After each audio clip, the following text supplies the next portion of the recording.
देखा था। आज हम पढ़ेंगे कि types of chemical reaction. Next topic है हमारा पार्ट 6। तो टाइप्स ऑफ केमिकल रिएक्शन का मतलब ये है कि केमिकल रिएक्शन जो होती है वो कितने टाइप्स की होती है। तो वैसे तो केमिकल रिएक्शन आपकी सिलेबस में ये 3 है, लेकिन इसके अलावा भी कुछ और होती है। लेकिन अभी इस स्टेज में आपको 10th क्लास में ही 3 टाइप की केमिकल रिएक्शन पढ़ाया जाता है। तो फर्स्ट जो है जिसको हम बोलते हैं कॉम्बिनेशन रिएक्शन, सेकेंड डिकम्पोजिशन और थर्ड डिस्प्लेसमेंट। देखिए ये जो कॉम्बिनेशन रिएक्शन है इसका तो आपको नेम से ही समझ में आ रहा है। कॉम्बिनेशन का मतलब क्या होता है कि 2 और मोर देन 2 सब्सटेंस यदि कंबाइन हो जाए, तो कंबाइन होने का मतलब क्या है, जैसे 2 + 2 इक्वल्स टू क्या होता है 4। मतलब ये दोनों में मिलकर एडिशन हुआ है यहाँ पर। तो यदि ऐड होंगे तो लास्ट में जो प्रोडक्ट बनेगा वो एक ही होगा। इसका मतलब ये है कि यदि यहाँ पर 2 और more than two substance combine to form a single substance is called combination reaction. Decomposition reaction. अब डिकम्पोज होना मीन्स कि किसी सब्सटेंस का ब्रेक हो जाना, उसको आप क्या बोलते हैं, डिकम्पोज होना। तो यहाँ पर एक कोई सब्सटेंस यदि वो टूटेगा, जैसे ये 4 है, इसको यदि मैंने ब्रेक किया तो ये कैसे ब्रेक होगा, या तो ये 1 + 3 में ब्रेक हो जाएगा, या तो ये 2 + 1 + 1 ऐसे कुछ भी ब्रेक हो सकता है ना। तो वही मतलब है कि यदि आप यहाँ पर कोई एक प्रोडक्ट लेते हैं, जैसे आपने लिया CaCO3 लिया, आपने ये एक प्रोडक्ट लिया, तो ये यदि किसमें एक से ज्यादा सब्सटेंस में ब्रेक हो जाता है, ये देखिए ये एक सब्सटेंस था, ये एक से ज्यादा सब्सटेंस में ब्रेक हो गया, तब आप इसको क्या बोलते हैं, डिकम्पोजिशन रिएक्शन। और थर्ड होती है डिस्प्लेसमेंट रिएक्शन। तो डिस्प्लेसमेंट का मतलब क्या होता है, पहले तो आप इन 3 के मीनिंग समझ जाइए, आपको डेफिनेशन खुद ही समझ आ जाएगी। देखिए साइंस में मैं ऐसा मानती हूँ कि किसी को भी लर्न नहीं करना चाहिए कुछ भी। आप बस नेम देख के उसको समझिए और वैसे ही लिखिए। उसमें कुछ इतना नहीं होता है कि आपको लर्न करना पड़े, मगअप करना पड़े, ऐसा कुछ नहीं करना है। आपको बस समझिए और लिखिए। हाँ, एग्जाम्पल जरूर हमको ध्यान रखने होते हैं। डिस्प्लेसमेंट रिएक्शन क्या होती है, देखिए डिस्प्लेस करना। डिस्प्लेस कैसे करते हैं, जैसे कि जैसे बेंच में यदि 3 स्टूडेंट बैठे हुए हैं ऑलरेडी, और यदि किसी 4th स्टूडेंट को उस पर आकर बैठना है, तो किसी एक को वहां से हटना पड़ेगा और किसी दूसरे को आकर वहां पर बैठना पड़ेगा। तो ऐसी रिएक्शन क्या होती है, डिस्प्लेसमेंट रिएक्शन, जिसमें कि एक सब्सटेंस को उसकी जगह से हटाकर कोई दूसरा यदि एलिमेंट या कंपाउंड वहां आके अरेंज होता है, तब हम उसको क्या बोलते हैं, डिस्प्लेसमेंट रिएक्शन बोलते हैं। तो सबसे पहले हम देखेंगे कॉम्बिनेशन रिएक्शन को, उसके बाद हम देखेंगे डिकम्पोजिशन रिएक्शन को, और उसके बाद हम देखेंगे डिस्प्लेसमेंट रिएक्शन को। तो फर्स्ट हम देखते हैं कॉम्बिनेशन रिएक्शन। देखिए कॉम्बिनेशन रिएक्शन जो है वो 3 टाइप की होती है। 3 टाइप की कैसे होती है, यहाँ जो मैंने डेफिनेशन लिखा था ना, डेफिनेशन वही रहेगी। पहले तो मैं इसकी डेफिनेशन लिख देती हूँ, आप लोग नोट कर लीजिएगा। व्हेन 2 सब्सटेंस का मतलब क्या होगा कि इसमें आप एलिमेंट भी ले सकते हैं और कंपाउंड भी ले सकते हैं, और इसी एलिमेंट और कंपाउंड के बेस पर ये 3 टाइप की होती है, एलिमेंट और compound. When 2 or more than 2 substance combine to form a single substance। अब ये 3 टाइप की होती है।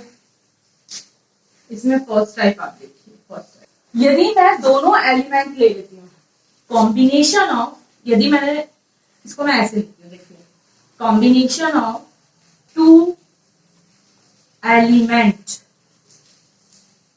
To form compound.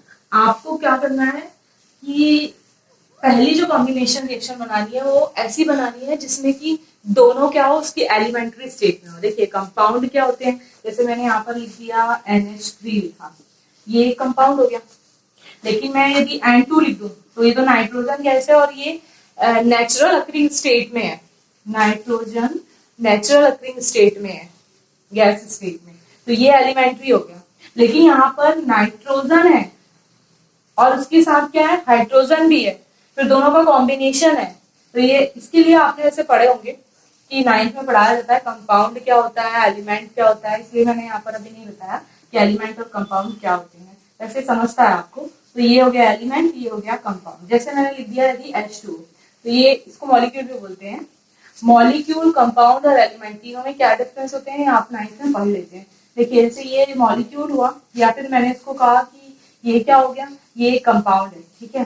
तो इस कंपाउंड में आप ये बताइए कि H2 है और O2 है, इसी के कॉम्बिनेशन से बना होगा, H2 और O2 के कॉम्बिनेशन से। तो ये हाइड्रोजन और ये ऑक्सीजन, ये तो नेचुरल अकरिंग है, तो इसलिए इनकी एलिमेंट्री स्टेट है और ये कंपाउंड है। तो बस इसी के बेस पर आपको फॉर्म करना है एलिमेंट और कंपाउंड जो है इनके अलग अलग कैसे कॉम्बिनेशन बनाने। तो 3 कॉम्बिनेशन बनते हैं, एक तो कि एलिमेंट एलिमेंट रिएक्ट कर जाए, दूसरा कंपाउंड कंपाउंड रिएक्ट कर जाए, और तीसरा एक एलिमेंट और एक कंपाउंड रिएक्ट कर जाए। तो इस बेस पर ये 3 टाइप की होती है। तो फर्स्ट मैंने क्या लिखा है, कॉम्बिनेशन ऑफ 2 एलिमेंट्स। यहाँ पर आपको दोनों क्या लेने हैं, एलिमेंट लेने हैं। जैसे आपने लिखा C+, फॉर एग्जाम्पल आपने लिया C+O2 आपने लिखा, तो ये क्या बन गया, यहाँ पर CO2 बन गया। देखिए ये भी इसकी एलिमेंट्री स्टेट है, ये भी इसकी एलिमेंट्री स्टेट है। तो यहाँ पर क्या बना, कार्बन डाइऑक्साइड बना। Carbon react with oxygen to form carbon dioxide, आपको ऐसा पूरा लिखना है। यहाँ पर कार्बन, चलिए एक में तो मैं लिख देती हूँ, कार्बन ऑक्सीजन गैस, ऑक्सीजन, और यहाँ पर ये क्या बना, कार्बन डाइऑक्साइड। सेकेंड इसका एग्जांपल हम लेते हैं, जैसे मैंने लिखा S+O2, ये देखिए सल्फर है, सल्फर भी नेचुरल अकरिंग स्टेट में होता है, एसिड के फॉर्म में होता है। तो यहाँ पर ये सल्फर ऑक्सीजन के साथ रिएक्ट किया और यहाँ पर क्या फॉर्म की, SO2 गैस को इसने फॉर्म किया, सल्फर डाइऑक्साइड गैस को इसने फॉर्म किया। इसके अलावा और एग्जांपल है, जैसे यदि H2 + Cl2 रिएक्ट होते हैं, तो ये किसको, यहाँ पर मैं लिख देती हूँ सल्फर डाइऑक्साइड, सल्फर, इसको बोलते हैं sulphur di, 2 means di, di, और O को तो पता है आपको क्या बोलते हैं, ऑक्साइड, सल्फर डाई ऑक्साइड।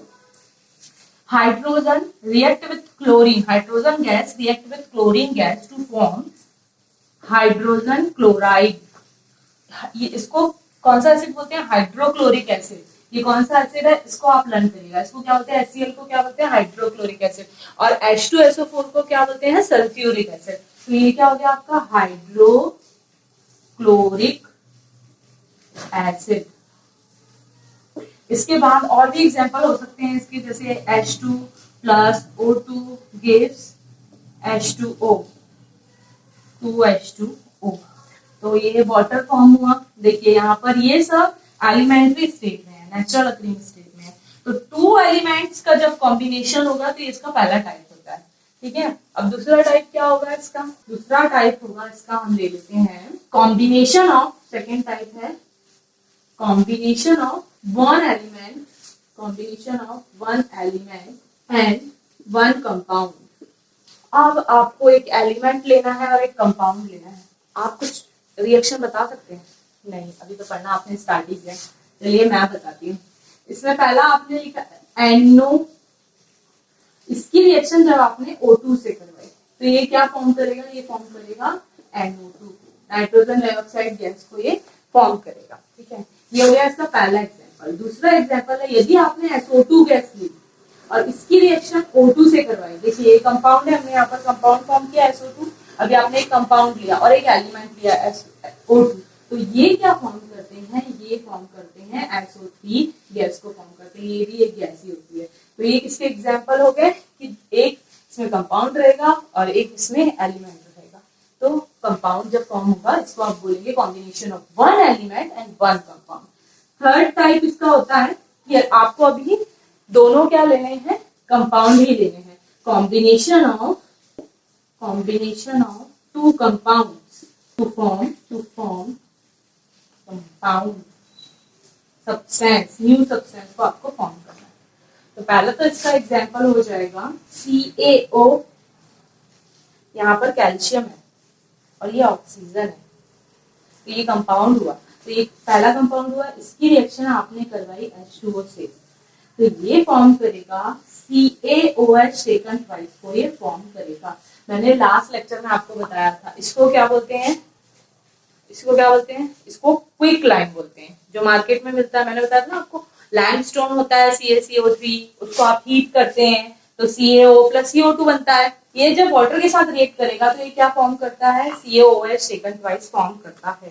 आपने देखा होगा, इसकी एक एक्टिविटी भी दी हुई है, तो इस एक्टिविटी को भी आप समझ लें कि आपको एक बीकर लेना है, उस बीकर में यहाँ पर आपको लाइम डालना है, लाइम के पार्टिकल होते हैं ना, लाइम के पार्टिकल डालना है, और फिर उसके ऊपर यहाँ से आपको क्या डालना है, वाटर डालना है आपको। आपने वाटर डाल दिया, थोड़े टाइम बाद जब आप इसको टच करके देखेंगे तो आपको बीकर क्या लगेगा, बताइए क्या लगेगा आपको? बीकर बहुत ही हॉट फील होगा। क्यों? क्योंकि उसमें से पहले तो वाटर तो आपने कोल्ड ही डाला, लाइम का भी टेम्परेचर नॉर्मल टेम्परेचर ही था, लेकिन जैसे ये दोनों ने रिएक्ट किए तो ये बन गया CaOH टेकन टू, और जैसे ही ये बनेगा तो उसके साथ क्या होगी, बहुत सारी हीट क्या होगी, इवॉल्व होगी। तो इसी कारण आपको ये क्या लगता है, छूने पर गर्म लगता है, बहुत ज्यादा गर्म लगता है, हीट इवॉल्व होती है, इसलिए ये एक एक्टिविटी दी हुई थी। ये एक्टिविटी आपको क्या समझाती है कि इस रिएक्शन में क्या निकल रही है, हीट निकल रही है। अब यहाँ पर देखिए ये भी एक कंपाउंड है, ये भी एक कंपाउंड है, दोनों ने कंबाइन किए, कंबाइन करने के बाद इन्होंने एक न्यू कंपाउंड क्या फॉर्म किया, CaOH टेकन टू। इसको तो आप बोलते हैं क्विक लाइन, क्विक लाइन, लेकिन इसको क्या बोलेंगे, इसको बोलते हैं स्लैग्ड लाइन, इसको बोलते हैं स्लैग्ड लाइन। ये स्लैग्ड लाइन मतलब होता है बुझा हुआ चूना, इसमें पानी डाल दिया ना तो ये चूना बुझ गया, तो इसलिए इसको क्या बोलते हैं, बुझा हुआ चूना, slagged line, CaOH taken twice. ये जो क्विक लाइन होता है इसका नेम क्या होगा, चलिए बताइए, मैंने आपको नेम को पढ़ना सिखाया है। ये कैल्शियम होगा, ये ऑक्साइड होगा, तो ये क्या हो जाएगा, कैल्शियम ऑक्साइड। ये तो इसका कमर्शियल नेम है, इसका केमिकल नेम क्या होगा, oxide. React with water to form CaOH taken twice. मतलब इसको क्या पढ़ेंगे आप, बताइए, मैंने आपको पढ़ना सिखाया ना, कैल्शियम, और इसको क्या पढ़ेंगे, हाइड्रोक्साइड। तो ये क्या होगा, कैल्शियम हाइड्रोक्साइड। ये तो इसका कमर्शियल नेम है, इसको क्या बोलते हैं, स्लैग्ड लाइन। ठीक है, वो जो जब आप व्हाइट वॉश करते हैं ना, तब यही इसमें आप पानी डालते हैं तो ये बन जाता है, फिर इसी को आप वॉल पर लगाते हैं, लेकिन वॉल पर लगाने के बाद वो कुछ और में कन्वर्ट हो जाता है। इसी एक्टिविटी में वो इंक्लूड है, लेकिन मैं उसको जब आगे हीट वाली रिएक्शन पढ़ाऊंगी वहां बताऊंगी।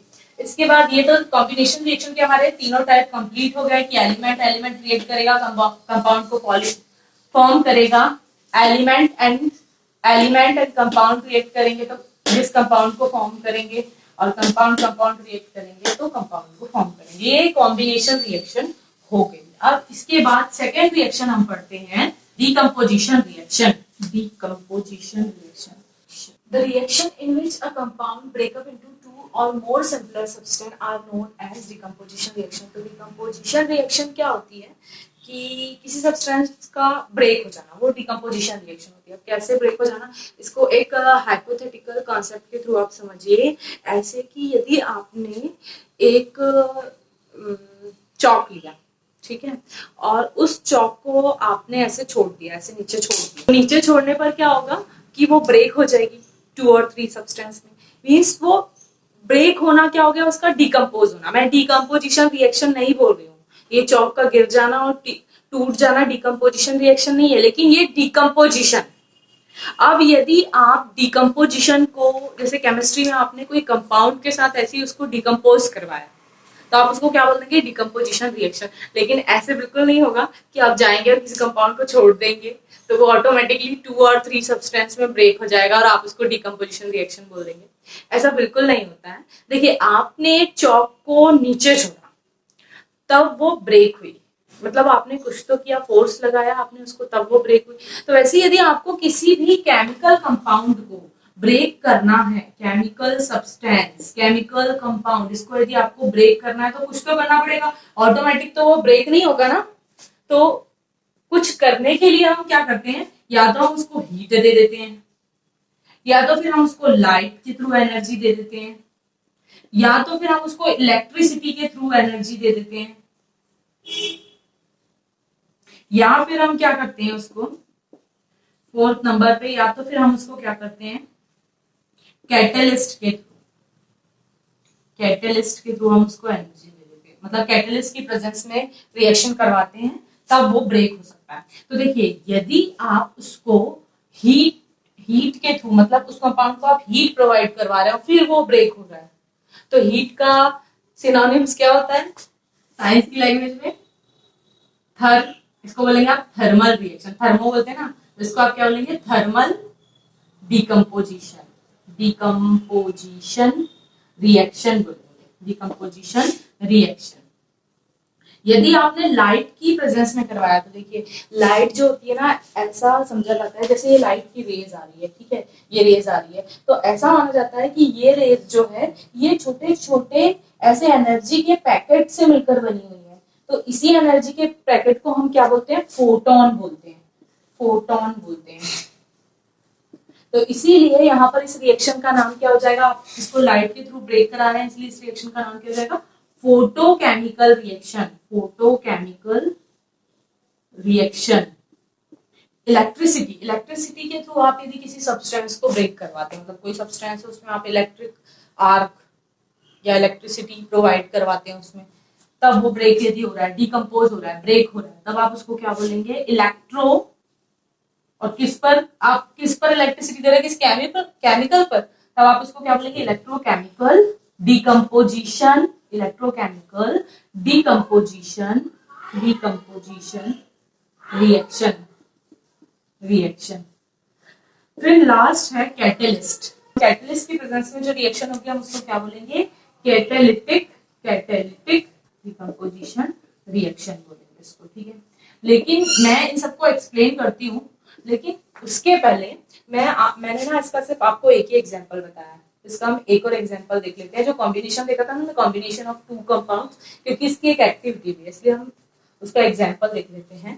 तो इसको नोट कर लीजिए, फिर मैं इसको क्लीन करती हूँ और उसका एक और एग्जांपल आपको बता देती हूँ। तो देखिए इसका सेकेंड एग्जांपल है, यदि आपने लिया NH3 और उसकी रिएक्शन यदि आपने HCl से करवाई, अमोनिया गैस ली, इसको बोलते हैं अमोनिया की रिएक्शन आपने किससे करवाई, यदि HCl से करवाई, HCl गैस से करवाई। HCl गैस को क्या होता है, मैंने बताया था, क्या बोलते हैं, हाइड्रोक्लोरिक एसिड, हाइड्रोक्लोरिक एसिड, इससे आपने इसकी रिएक्शन करवाई। तो ये दोनों कंपाउंड है और हम कौन सी रिएक्शन देख रहे हैं, कॉम्बिनेशन रिएक्शन, मतलब ये ऐड हो जाएंगे। तो ये ऐड होने पर फॉर्म करता है NH4Cl को, ये फॉर्म करता है, इसका नेम है, इसको बोलते हैं अमोनियम क्लोराइड, अमोनियम क्लोराइड। देखिए अब इसकी एक्टिविटी क्या है कि यदि आपने एक टेस्ट ट्यूब में यहां पर क्या लिया हुआ है, NH3, और दूसरे टेस्ट ट्यूब में आपने यहाँ पर क्या लिया हुआ है, HCl, ये गैस है, इनको वाटर में डिसॉल्व करवाया जाता है, ठीक है। तो फिर इनका जो सॉल्यूशन है उसको आपने यहाँ पर लिया हुआ है, लेकिन इनमें से ना ऐसी फ्यूम्स निकलती रहती है, ठीक है। इसकी फ्यूम्स तो दिखती नहीं है, इसकी थोड़ी दिख जाती है, इसकी तो स्मेल आती है, तो उससे समझ में जाता है कि ये इसकी फ्यूम्स निकल रही है, एवोपरेट हो रहा है। अब देखिए ये दोनों टेस्ट ट्यूब को आपको पास में लाना है, जैसे मैंने रखा है ना पास में, ऐसे पास में लाना है दोनों के सॉल्यूशन को। तो जैसे आप पास में लाएंगे तो यहाँ पर ये दोनों रिएक्ट कर जाएंगे, और उसके बाद यहाँ जो फ्यूम्स बनेगी वो, ये तो दोनों कलरलेस थे, ये दोनों कैसे थे, कलरलेस थे, तो ये व्हाइट ये कलरलेस दिख रहे थे। देखिए कलरलेस दिखना अलग होता है, जैसे वाटर दिखता है वो हो गया कलरलेस, ठीक है। वाटर की वेपर भी कलरलेस होती है, लेकिन व्हाइट यदि मैं फ्यूम्स बोल रही हूँ तो जैसे व्हाइट होता है एकदम फाइन व्हाइट, वैसी फ्यूम्स होती है इसकी व्हाइट कलर की, फाइन व्हाइट कलर की फ्यूम्स होती है ऐसी। जैसे आपने स्मोक देखा होगा ना, किस चीज को बंद करते हैं तो स्मोक निकलता है, वो ग्रे कलर का होता है, वो नहीं, व्हाइट कलर की यहाँ पर क्या निकलती है, फ्यूम्स निकलती है, व्हाइट कलर फ्यूम्स निकलेंगी, जो किसकी होंगी, NH4Cl की होंगी। तो जब भी ये दोनों रिएक्ट करते हैं तो ये ना लेबोरेटरी में टेस्टिंग के लिए भी यूज किया जाता है, अमोनिया की प्रेजेंस के लिए, कि अमोनिया है कि नहीं वो देखने के लिए। तो जहाँ NH4Cl बन जाता है ना, वहां पर ऐसे व्हाइट कलर की फ्यूम्स निकलती हुई दिखाई देती है। तो ये इसका एक और एग्जाम्पल कंप्लीट हो गया। अब हम क्या पढ़ रहे थे, डिकम्पोजिशन रिएक्शन पढ़ रहे थे। तो इसमें हम इसका पहला टाइप देखते हैं कि हीट मतलब थर्मल डिकम्पोजिशन रिएक्शन क्या होती है। थर्मल डिकम्पोजिशन को हम एक एक्टिविटी के थ्रू समझते हैं, ठीक है, कि हमने एक कंपाउंड लिया, उसको हम हीट देते हैं और उसको ब्रेक करके देखते हैं वो ब्रेक करता है, ठीक है। सपोज जैसे आपने यहाँ पर एक टेस्ट ट्यूब लिया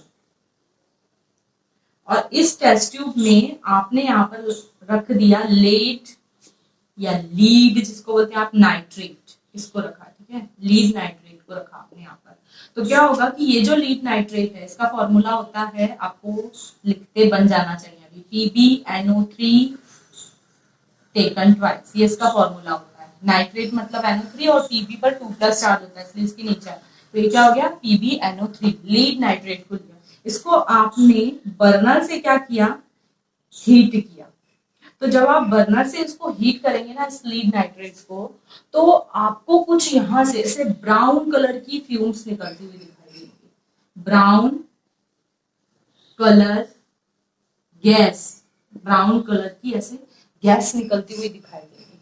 अब ऐसा क्यों हुआ, ऐसा इसलिए होता है क्योंकि ये जो PbNO3 है ना, लेड नाइट्रेट है, इसको जब आप जैसे हीटिंग करते हैं, इसकी हीट प्रोवाइड करवाते हैं, तो हीट प्रोवाइड करवाने पर ये NO2 प्लस O2 और प्लस PbO में, देखिए PbO plus NO2 plus O2, इसमें ये कन्वर्ट हो जाता है। तो इतना तो आपको पता है, ऑक्सीजन गैस होती है, ठीक है, गैस होती है। NO2 भी गैस ही होती है।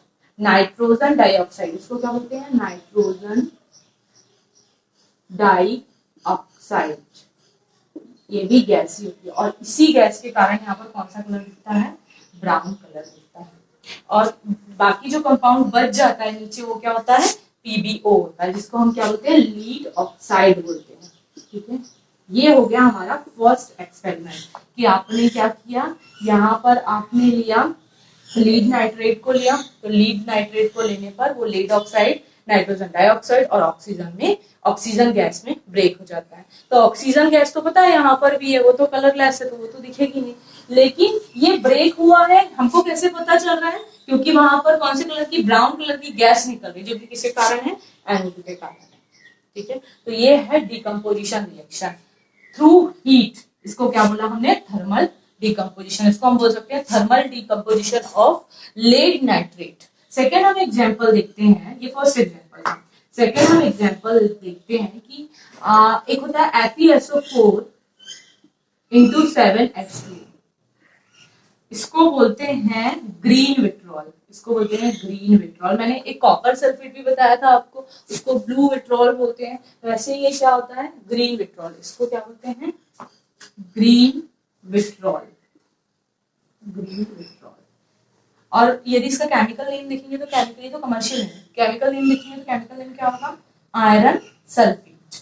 लेकिन ये हाइड्रेटेड है, मतलब इसके साथ बाइंडअप है, इसके मॉलिक्यूल, वाटर के मॉलिक्यूल बाइंडअप है, ठीक है। अभी आपने इसको भी क्या किया, इसको यहाँ पर टेस्ट ट्यूब में लिया, अभी आपने इस टेस्ट ट्यूब में क्या ले लिया, इस फेरस सल्फेट को लिया।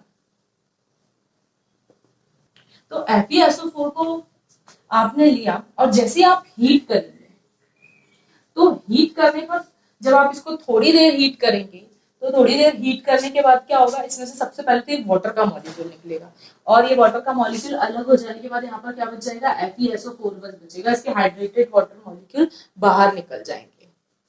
तो ये हो गया FeSO4। ये किस कलर का था, इसका नाम ही ग्रीन पेट्रोल क्यों, क्योंकि ये ग्रीन कलर का था। इसके बाद जो FeSO4 बनेगा, ये किस कलर का होगा, ये डर्टी व्हाइट कलर का होगा, डर्टी व्हाइट कलर का होगा। इसके बाद आपने यदि और ज्यादा इसकी फर्दर हीटिंग की, इस FeSO4 को यहाँ पर है, तो पहले तो आपने थोड़ा हीट किया, वाटर निकल गया, और ज्यादा आप यदि आगे तक हीट करते जाएंगे, तो ये जो FeSO4 है, ये आगे डिकम्पोज हो जाएगा, और ये Fe2O3, ये पता है ये किसका फॉर्मूला है, Fe2O3, ये जंग होती है ना, जंग लगती है लोर पर, रस्टिंग जिसको आप बोलते हैं, आयरन की रस्टिंग, ये उस रस्टिंग, वो जो रस्टिंग होती है ना, उसका फॉर्मूला है ये।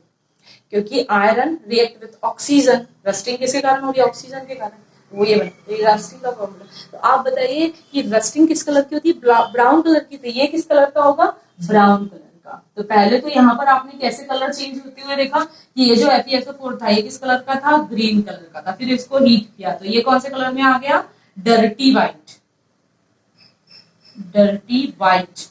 इसके बाद और हीट किया, तो और ही ज्यादा हीट करने पर इस कलर पर क्या क्या मिल जाएगा, यहाँ पर ब्राउन कलर का आपको कंपाउंड मिलेगा, Fe2O3। इसके साथ यहाँ पर दो गैस इवॉल्व होती हुई आपको दिखेंगी, एक होती है SO2 गैस इवॉल्व होती है, और एक SO3 गैस इसमें इवॉल्व होती है।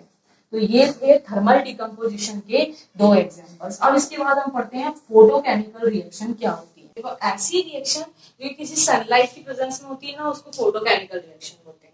और यदि उस रिएक्शन में क्या फेवर कर रहा हो, डिकम्पोजिशन फेवर कर रहा हो, ऐसी रिएक्शन जो किसकी प्रेजेंस में होती है, किसी भी ऐसी कोई भी रिएक्शन जो कि सनलाइट की प्रेजेंस में होती है, उसको हम बोलते हैं फोटोकेमिकल रिएक्शन। लेकिन यदि वो किसको फेवर कर रहा हो, डिकम्पोजिशन को, मतलब यदि उस रिएक्शन में डिकम्पोजिशन हो रहा है तो हम उसको क्या बोल देंगे, फोटोकेमिकल डिकम्पोजिशन रिएक्शन बोल देंगे। ठीक है, आपने फोटोकेमिकल रिएक्शन क्या होती है कि किसी सब्सटेंस को यदि आपने ले जाकर सनलाइट में रख दिया तो वो ऑटोमेटिकली क्या होने लगते हैं, डिकम्पोज होने लगते हैं। इसलिए आपने देखा होगा कि कुछ जो दवाइयां आती हैं वो डार्क कलर की बोतल में आती हैं, ताकि उन पर क्या ना हो सके, सन का इफेक्ट ना हो सके और वो डिकम्पोज ना हो।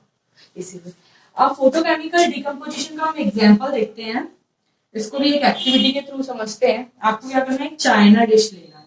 ठीक है, चाइना डिश मतलब ऐसा नहीं है कि चाइना से आती है तो पता नहीं कि उसका नाम चाइना डिश होता है। ठीक है, तो ये चाइना डिश हो गई। इस चाइना डिश में आपने लिया सिल्वर क्लोराइड, इसको क्या पढ़ेंगे, सिल्वर क्लोराइड, AgCl आपने इस चाइना डिश में लिया। और इस चाइना डिश को आपने ले जाकर कहाँ रख दिया आपने, ये आपका सन है, यहाँ से क्या आ रहा है, लाइट आ रहा है, और इस लाइट, ये लाइट आ रहा है, यहाँ पर चाइना डिश को आपने रख दिया।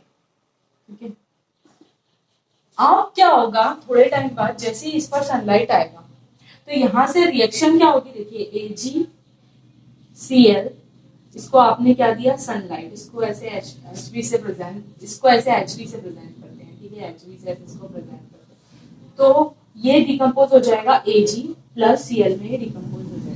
Cl2 गैस, अब क्या होगा, इस कंपाउंड में से Cl2 गैस बाहर निकल जाएगी और आपकी चाइना डिश में सिर्फ क्या रह जाएगा, सिल्वर रह जाएगा। तो सिल्वर तो आपने देखा होगा कैसा होता है, तो आपको पता है शाइनी होता है ना, ऐसे व्हाइट सिल्वरी शाइन, देखा होगा सिल्वर कैसा होता है। तो बस आपको यहाँ चाइना डिश में थोड़े टाइम बाद वही कंपाउंड मिलेगा, क्योंकि Cl2 तो गैस होती है तो ये तो बाहर निकल जाएगी इस कंपाउंड में से। अच्छा, पहले ये कंपाउंड कैसा था, सॉल्ट देखा है आपने, घर में सॉल्ट होता है, ये कंपाउंड सेम वैसा ही दिख रहा था, बिल्कुल सॉल्ट जैसा दिख रहा था, व्हाइट कलर का सॉलिड था। ठीक है, तो ये किस में कन्वर्ट हो गया, सिल्वर में, ऑटोमेटिक, आपने कुछ नहीं किया, इसको ले जाके बस सनलाइट में रखा। तो ये फोटोकेमिकल डिकम्पोजिशन का एक एग्जांपल है। इसी का दूसरा एग्जांपल, आप यदि AgBr ले रहे हैं, मतलब यदि सिल्वर ब्रोमाइड ले रहे हैं तो क्या था, सिल्वर क्लोराइड। यदि आपने क्या लिया, सिल्वर ब्रोमाइड, ब्रोमाइड, ये नेम आपको लिखते आने चाहिए। Br क्या हो जाएगा, Br माइनस आयन से बना होगा और Ag प्लस से बना होगा, तो ये दोनों कंबाइन होकर क्या हो गया, AgBr। तो ये सिल्वर ब्रोमाइड, इसको आपने HNO फोटोकेमिकल रिएक्शन करवाई इसकी, तो यहाँ पर ये क्या बन जाएगा, Ag प्लस Br2 गैस यहाँ से बाहर निकल जाएगी, ब्रोमीन गैस बाहर निकल जाएगी। ये किसका एग्जाम्पल है, ये एक उसको भी फेवर करता है। आपने देखा होगा बहुत टाइम पहले जो फोटोज बनती थी वो नेगेटिव से बना करती थी, रील से बना करती थी, कैमरे में एक रील हुआ करती थी, तो वो जो रील हुआ करती थी वो उस पर किसी कोटिंग होती थी, AgCl की होती थी। तो जब आप उसकी क्लीनिंग करवाते थे तो क्लीनिंग करवाने पर क्या होता था, उसमें से Cl2 गैस निकल जाती थी और क्या बच जाती थी, उस पर सिर्फ सिल्वर की फिर कोटिंग हो जाती थी उस फोटो के ऊपर। तो ये एग्जाम्पल था। इसके अलावा एक और एग्जाम्पल है पोटेशियम क्लोरेट, KClO3, एग्जाम्पल हम थर्ड टाइम दिख रहे हैं, इसको बोलते हैं पोटेशियम क्लोरेट, ये जो पोटेशियम क्लोरेट है, KCl plus oxygen gas O2 में ये ब्रेक हो जाता है। इसको क्या पढ़ेंगे बताइए, इसको पढ़ेंगे पोटेशियम क्लोराइड, पोटेशियम क्लोराइड। मैंने यदि कोई रिएक्शन बैलेंस नहीं लिखी है तो आप लिख लीजिएगा, जैसे यहाँ पर 2Ag होगा, यहाँ पर 2 होगा, ऐसे आप रिएक्शन को बैलेंस कर लीजिएगा। अब इसके बाद हम देखते हैं कि कैटालिटिक डिकम्पोजिशन क्या होता है। देखिए कि कोई कंपाउंड है, उसको डिकम्पोज होना है, लेकिन वो ऐसे डिकम्पोज नहीं हो रहा है, लेकिन आपने कोई दूसरा केमिकल डाल दिया, वो केमिकल उसके साथ रिएक्ट नहीं करेगा, बस उसको डिकम्पोज कराने का काम करेगा। तो ऐसे डिकम्पोजिशन को क्या बोलेंगे, कैटालिटिक डिकम्पोजिशन। ऐसी रिएक्शन जो कैटलिस्ट की प्रेजेंस में होती है, किसी कैटलिस्ट की प्रेजेंस में होती है, उसको हम बोलते हैं कैटालिटिक केमिकल रिएक्शन। और यदि डिकम्पोजिशन को वो फेवर कर रहा है तो हम उसको बोलेंगे कैटालिटिक डिकम्पोजिशन। कैटलिस्ट क्या होते हैं मैं आपको बताती हूँ। जैसे यहाँ पर कोई एक कंपाउंड था A, इसमें ये डिकम्पोज हुआ, B प्लस C बना रहा है, लेकिन ये किसी एक केमिकल जैसे प्लेटिनियम हुआ, निकिल हुआ, ये जो निकेल लिया आपने और ये जो प्लेटिनियम लिया है, ये दोनों भी इसके साथ रिएक्ट नहीं होंगे, रिएक्शन में। कैटलिस्ट ऐसे केमिकल होते हैं जो कि केवल रिएक्शन को कंप्लीट करवाते हैं, उसमें खुद पार्टिसिपेट नहीं करते। तो ऐसे केमिकल को हम क्या बोलते हैं? कैटालिटिक डिकम्पोजिशन बोलते हैं। ठीक है, ये जो है इलेक्ट्रोकेमिकल डिकम्पोजिशन है ना, इसका पूरा एक इलेक्ट्रोकेमिकल रिएक्शन, इलेक्ट्रोकेमिकल डिकम्पोजिशन नहीं, इलेक्ट्रोकेमिकल रिएक्शन, इसका पूरा एक चैप्टर है 12th में, और कैटालिटिक डिकम्पोजिशन इसका भी एक चैप्टर है 12th में। तो यहाँ पर अभी आपको इसके कैटालिटिक डिकम्पोजिशन के एग्जाम्पल मैं बताती हूँ। तो जैसे CH4 लिया, किसी कैटलिस्ट को आप डालेंगे, एक कैटालिटिक, हमें कैटलिस्ट जो होते हैं वो हमेशा स्पेसिफिक होते हैं। तो आपने कैटलिस्ट को इसमें डाला,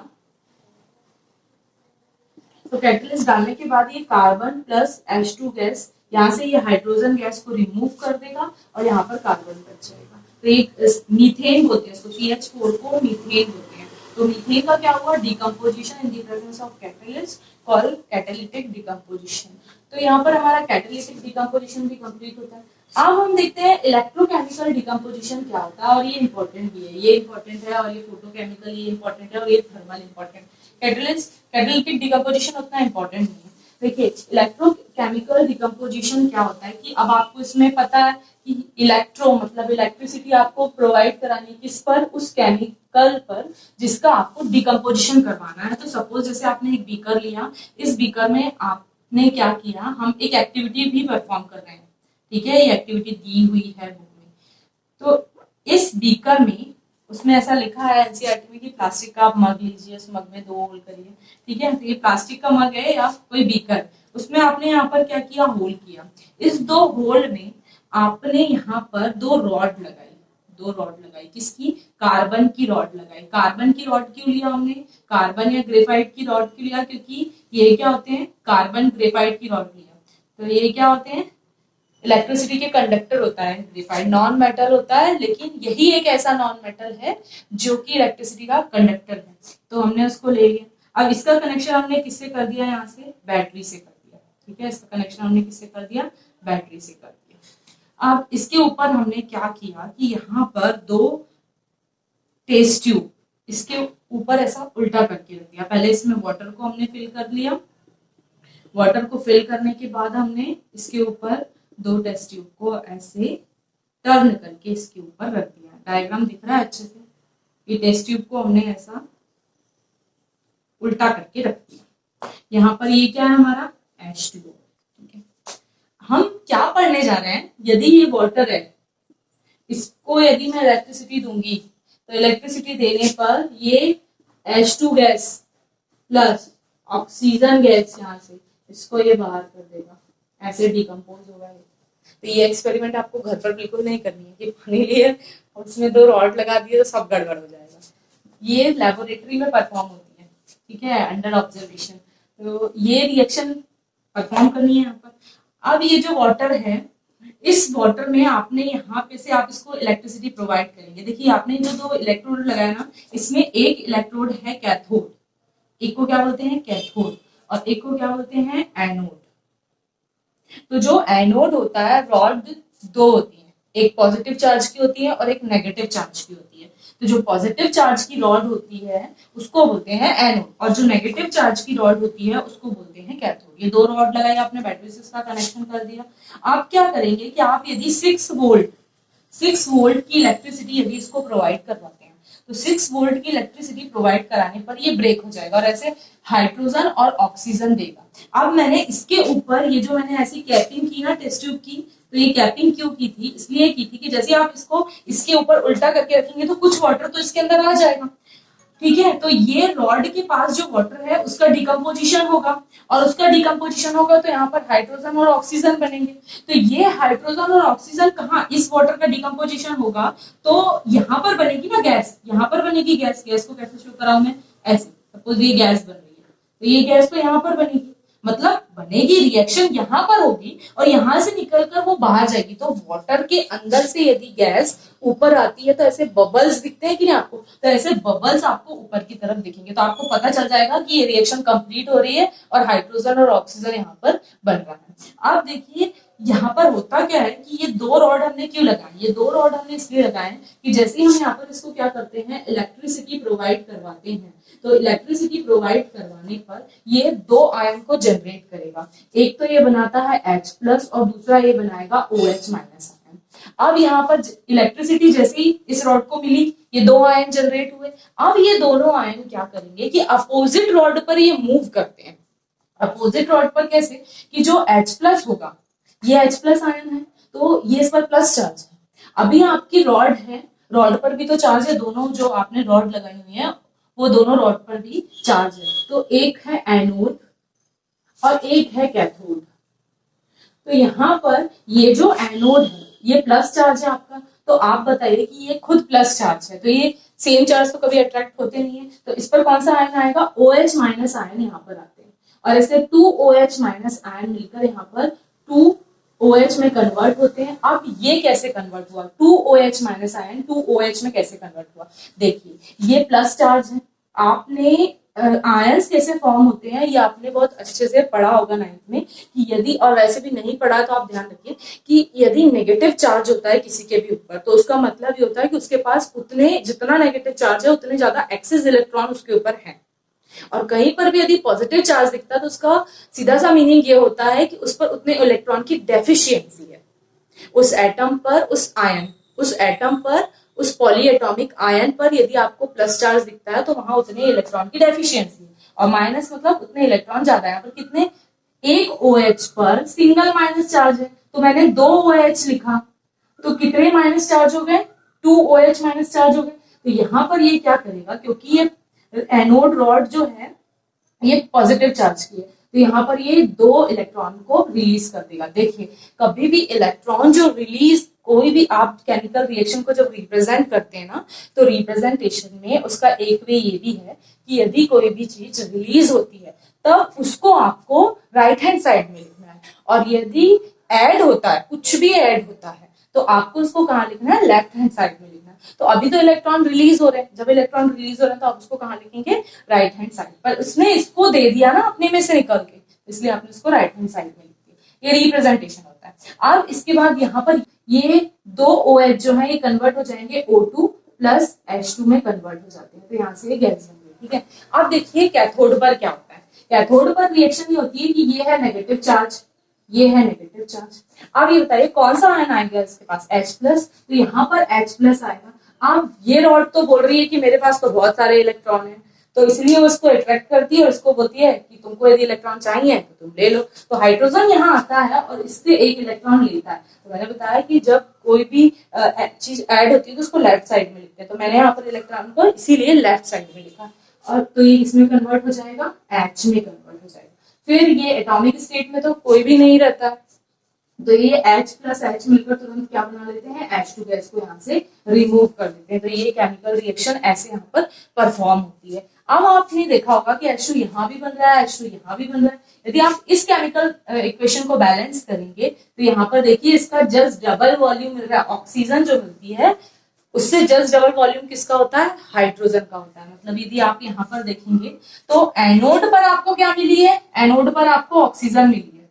ऑक्सीजन कहाँ मिली है आपको, एनोड पर मिली है। ठीक है, तो एनोड कौन सा चार्ज है, पॉजिटिव चार्ज है, तो यहाँ पर ऑक्सीजन गैस कम होती है। ठीक है, और हाइड्रोजन गैस जो है वो इस पर कैथोड पर यहाँ पर आपको ज्यादा मिलेगी। इसका जस्ट डबल वॉल्यूम होता है ना, कैथोड कहाँ बन रही है, हाइड्रोजन पर, तो कैथोड पर गैस का जस्ट डबल वॉल्यूम मिलेगा। क्यों, क्योंकि कैथोड पर आपको क्या मिल रही है, हाइड्रोजन गैस मिल रही है। तो ये इलेक्ट्रिकल डिकम्पोजिशन का एक एग्जाम्पल था। इसके बाद हम जो पढ़ेंगे पार्ट 7, पार्ट 7 में हम पढ़ते हैं जो हमारा थर्ड केमिकल रिएक्शन रह गया है, डिस्प्लेसमेंट रिएक्शन। उस डिस्प्लेसमेंट रिएक्शन को हम पार्ट 7 में पढ़ते हैं। ठीक है, थैंक्स फॉर वॉचिंग।